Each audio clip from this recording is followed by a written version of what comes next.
The night before Christmas has a way of stripping people down to who they truly are, and for Jonathan Hale, it began with a cold wind cutting through his thin coat as he stood under flickering streetlights, holding a small paper bag instead of the life he actually owned.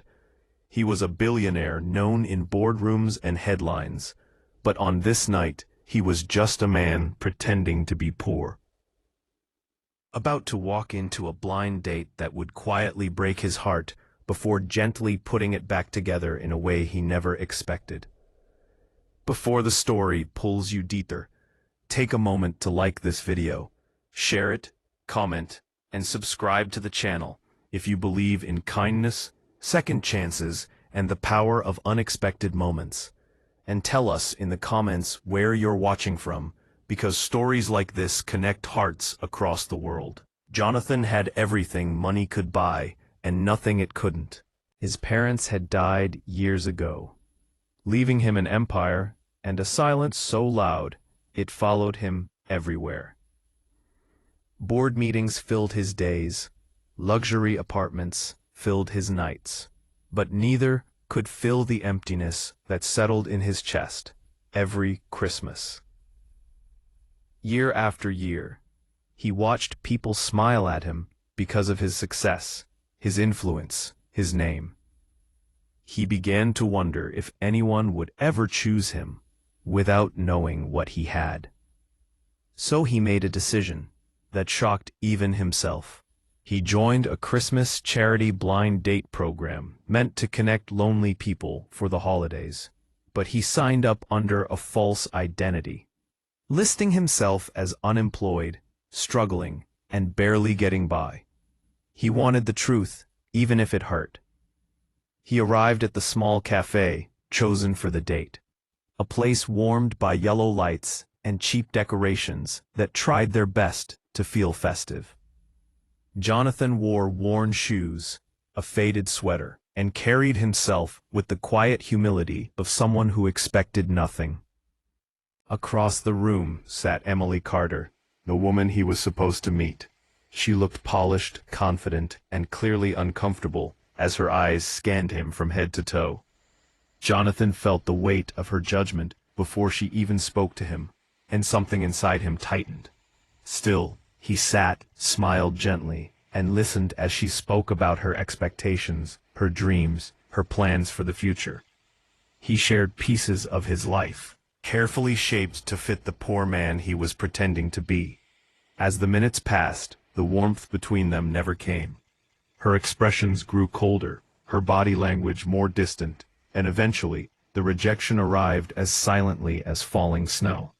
She excused herself, citing a sudden obligation, and left Jonathan sitting alone with his untouched coffee and the sound of Christmas music playing for everyone else. For a moment, Jonathan felt foolish. The experiment had worked too well. He had proven what he feared most, that without money, without status, he was invisible. The cafe felt smaller, the lights dimmer, and the loneliness heavier than it had been in years. He gathered his things and stepped back into the cold night, breathing out a cloud of disappointment. He didn't notice the little girl at first, sitting on the steps outside the cafe, hugging a worn teddy bear and swinging her legs as if she had nowhere else to be. The girl's name was Lily. She couldn't have been more than 7, with big, curious eyes and a coat clearly too thin for the weather. Jonathan almost walked past her, but something made him stop. She looked up at him not with suspicion or judgment, but with simple interest. Lily's mother, Sarah, soon appeared, apologizing as she rushed over, explaining that they were waiting for the shelter van that would take them back for the night. Jonathan learned, through quiet observation and gentle presence, that Sarah had lost her job months ago, that Christmas had come with no gifts, no tree, and no certainty. Lily, however, seemed untouched by bitterness. She smiled easily, spoke kindly, and held Jonathan's attention in a way no adult had in years. As snow began to fall more heavily, Lily did something that shifted the night entirely. She reached into her small pocket and pulled out a folded piece of paper, handing it to Jonathan with a shy smile. It was a crayon drawing of a Christmas tree, uneven and colorful, with 3 stick figures holding hands beneath it. Above them were the words, "Merry Christmas, friend." Lily explained that she drew pictures for people who looked sad, because her teacher said kindness was a gift that didn't cost money.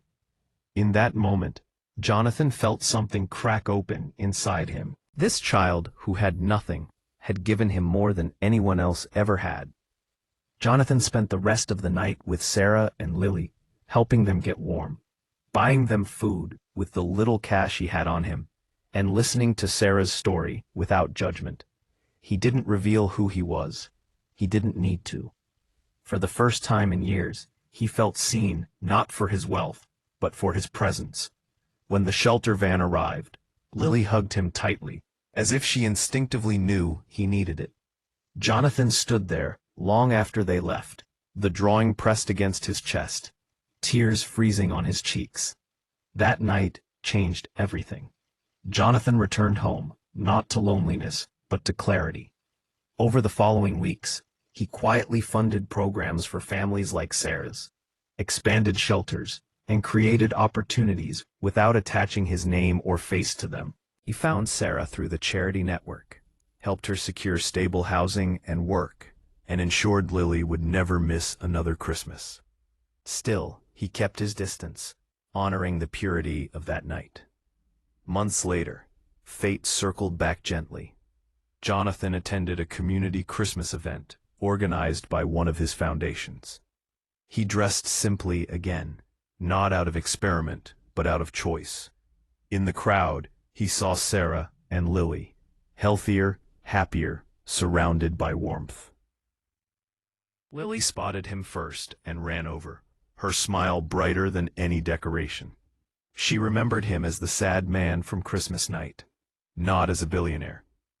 She introduced him proudly to her mother as her Christmas friend. Standing there, Jonathan realized that the rejection he once thought was a curse had been a blessing. If he hadn't been rejected, he would never have met Lily. He would never have learned that real love and connection don't recognize bank accounts or titles. They recognize hearts. As the story comes close to its end, if it touched something deep inside you, if it reminded you that kindness still exists in a harsh world, please like this video, share it with someone who needs hope, and subscribe to the channel to keep stories like this alive. And before the final moment fades, we have a special request for you. Comment below with a heart or a short message about what kindness means to you, because your words might be exactly what someone else needs today. On one quiet Christmas night, a billionaire learned he was never truly rich until a little girl with nothing gave him everything.